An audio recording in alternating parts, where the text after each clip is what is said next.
இன்னைக்கு நாம சமையல் உலகம் பத்தி தான் பேச போறோம். அதுலயும் முக்கியமா சமையல் கத்துக்கிற புதுசா ஆரம்பிச்சவங்களுக்காக ஒரு ஈஸியான 10 டிப்ஸ் தான் பார்க்க போறோம். நீங்க இப்பதான் சமைக்க ஆரம்பிச்சோம்னாலும் சரி, இல்லைன்னா உங்க திறமைய மெருகேத்த நினைச்சாலும் சரி, இந்த டிப்ஸ் உங்களோட சமையலை ரொம்பவே சுலபமாக்கும். டென்ஷன் இல்லாம பண்ணணுமா? சரி, அப்போ உங்க ஆப்ரானே எடுத்துக்கோங்க, சமைக்க ஆரம்பிக்கலாம். முதல்ல தயாரிப்பு பத்தி பேசலாம். சமையல் ஸ்மூத்தா போறதுக்கு ரகசியமே தயாரிப்புல தான் இருக்கு. சமைக்க ஆரம்பிக்கிறதுக்கு முன்னாடி கண்டிப்பா ரெசிபியை ஒரு தடவை முழுசா படிச்சிடுங்க. தேவையான எல்லா பொருட்களையும் எடுத்து வச்சுக்கோங்க. இதுக்கு பேரு தான் மிஸ் அண்ட் பிளேஸ். அதாவது எல்லாமே அது இருக்க வேண்டிய இடத்துல இருக்கு. இப்படி பண்றதுனால கடைசி நேரத்துல வர்ற குழப்பத்தை தவிர்க்கலாம். டிப் நம்பர் 1, கத்தி கூர்மையா இருந்தாதான் அது பாதுகாப்பானது. மழுங்கலா இருக்கிற கத்தி தான் வலிக்கு விழுந்து ஆபத்தை ஏற்படுத்தும். காய்கறிகளை சின்ன சின்னதா நறுக்கிறது இல்லைன்னா வெட்டுறது, இந்த மாதிரியான அடிப்படை பயிற்சியை கத்துக்கோங்க. அதாவது பேசிக் கட்டிங் ஸ்கில்ஸை வளர்த்துக்கோங்க.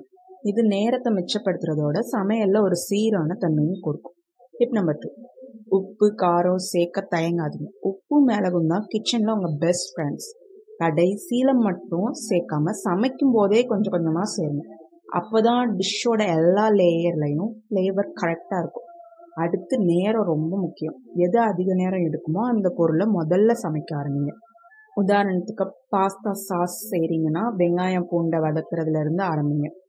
சரியான டைமிங் தான் ஒரு பர்ஃபெக்ட் சாப்பாட்டுக்கும் ரொம்ப வெந்து போன சாப்பாட்டுக்கும் உள்ள வித்தியாசம். டிப் நம்பர் 4, எப்பவும் ஃப்ரெஷ்ஷான பொருட்களை பயன்படுத்த பாருங்க. இது சுவையா இருக்கிறதோட உங்க டிஷ்ஷை வேற லெவல் கொண்டு போகும். ஃப்ரெஷ்ஷான காய்கறிகள், இறைச்சிகள் இதெல்லாம் அதிக சுவையும் சத்தம் கொடுக்கும். டிப் நம்பர் 5, அவசரப்படாதீங்க. சமையல்னா ரேஸ் இல்லை. நிதானமா அந்த ப்ராசஸை ரசிச்சு பண்ணுங்க. சத்தம், வாசனை, பார்க்க அழகா இருக்கிறதுன்னு எல்லாத்தையுமே அனுபவிங்க. அவசரப்பட்டா தப்பு நடக்க நிறைய வாய்ப்பு இருக்கு.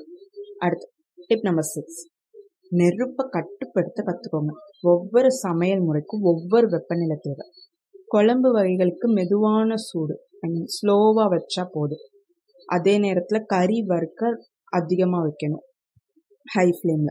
எப்ப சூட்டை மாத்தணும்னு தெரிஞ்சுக்கிட்டா உங்க டிஷ் சூப்பரா வரும். டிப் நம்பர் 7, சமைக்கும் போதே டேஸ்ட் பண்ணுங்க. டிஷ்ஷோட ஃப்ளேவர் கரெக்டா இருக்கான்னு பார்க்க இது ரொம்ப அவசியம். தேவைப்பட்டா உப்பு காரம் அட்ஜஸ்ட் பண்ண தயங்காதுங்க. டிப் நம்பர் 8, உங்க வேலை செய்யற இடத்த சுத்தமா வச்சுக்கோங்க. சமைக்கும் போதே கிளீன் பண்ணினா சமைக்கிற இடம் எப்பயுமே ஒழுங்கா இருக்கும், பாதுகாப்பாகவும் இருக்கும். சமையலும் ஜாலியா இருக்கும். அப்புறம் கிளீன் பண்ற வேலையும் சுலபமாயிடும். டிப் நம்பர் 9, புதுசா ட்ரை பண்ண தயங்காதீங்க. சமையல் ஒரு கலை.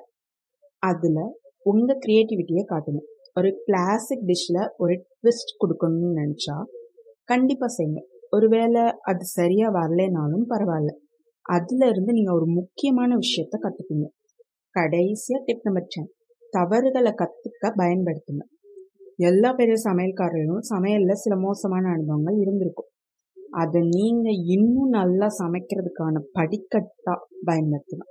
இதுதான் உங்களுக்கான டாப் 10 சமையல் டிப்ஸ். இந்த டிப்ஸ் உங்களுக்கு யூஸ்ஃபுல்லா இருந்தா ஒரு லைக் போட்டு மேலும் இந்த மாதிரி டிப்ஸ்களுக்கு சப்ஸ்கிரைப் பண்ணுங்க. உங்க ஃபேவரட் டிப் என்ன, இல்ல சமையல்ல நீங்க சந்திக்கிற சவால்கள் என்னன்னு கீழே கமெண்ட் பண்ணுங்க. அடுத்த தடவை பார்க்குற வரைக்கும் சந்தோஷமா சமைங்க. பாய்.